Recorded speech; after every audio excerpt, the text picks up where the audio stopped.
والذین یبیتون لربهم سجدا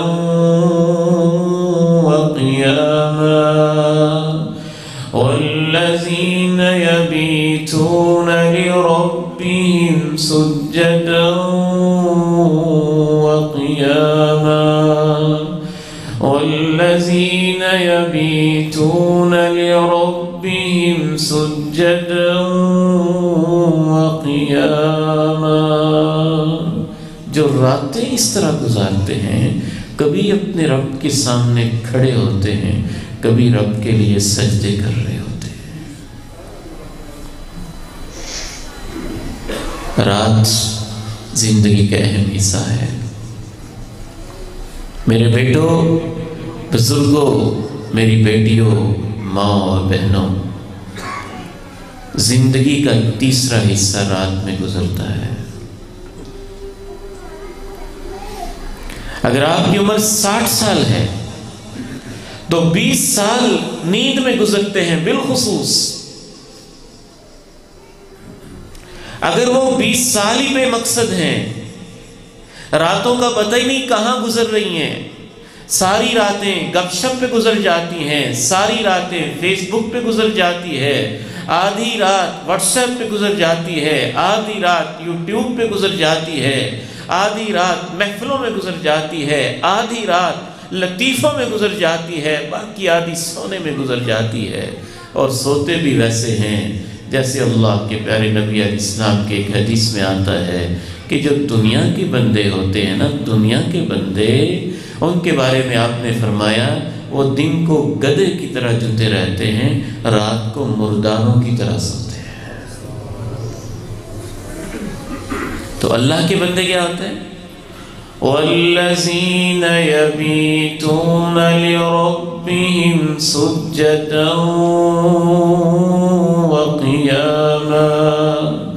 وَالَّذِينَ يَبِيتُونَ لِرَبِّهِمْ سُجَّدًا وَقِيَامًا، وہ راتیں اپنے رب کے لیے ایسے گزارتے ہیں کہ کبھی قیام میں، کبھی سجدوں میں۔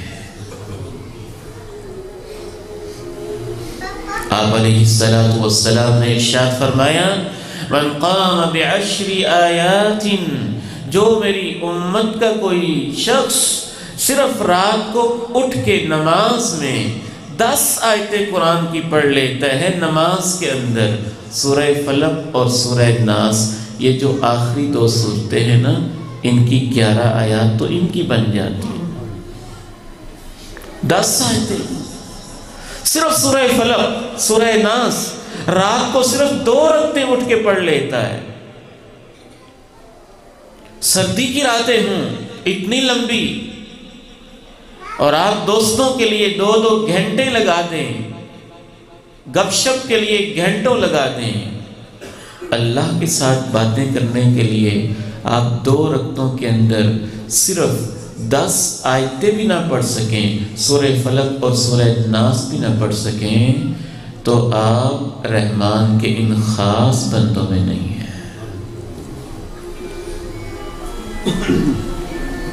آپ ارشاد فرماتے ہیں جو 10 آیات پڑھ لیتا ہے لم یکتب من الغافلین، اسے اللہ کہہ دیتا ہے فرشتوں سے اس کا نام غافلوں سے نکال دو،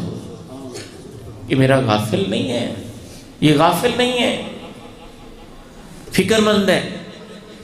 ذمہ دار ہے۔ اور جو 100 آیات پڑھ لیتے ہیں اللہ فرما دیتے ہیں کہ اسے عبادت گزاروں میں لکھ دو، اور جو 1000 آیات رات کو پڑھ لیتا ہے اللہ فرما دیتے ہیں لکھ دو کہ اس نے تو خزانوں کے ڈھیر لگا لیے۔ وَالَّذِينَ يَبِيتُونَ لِرَبِّهِمْ سُجَّدًا وَقِيَامًا